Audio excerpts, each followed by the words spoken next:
na urahisi huu ni rahisi kudecide kwamba niingie au niache. Sawa sawa. Kwa kitu ambacho naweza nikawashauri, ahakikishe kabla hajaingia apate mtu sahihi wa kumshauri. Kitu cha kwanza hicho. Kitu cha pili, apate mwalimu sahihi. Sawa sawa. Sio hapa sijasema mtu apate PDF sahihi. Apate mwalimu sahihi, kwa sababu PDF hazimsaidii chochote.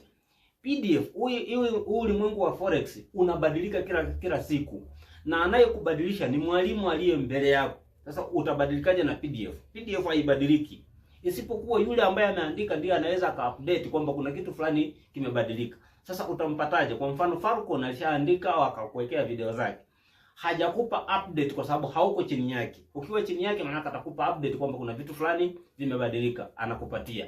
Wewe upo chini ya PDF, utabaki vile vile kama ulivyo. Kuna masuala ambayo yako very deep. Kwa mfano masuala ya fundamental kila siku yanatokea na yanabadilika. Masuala ya technical yanabadilika na yanakuaje. Sasa hivi kuna watu ambao wana trade kitu ambacho tunasema ni financial trading, yanabadilika. Wewe unabadilikaje na hizo PDF? Kwa hiyo ninachowashauri, wasome na wawe chini ya mwalimu ambaye ni sahihi, lakini pia wajue in and out, namna gani hela inapatikana na namna gani ukizembea hela yako inaweza ikapotea. Hicho ndio kitu ambacho naweza nikawashauri tu.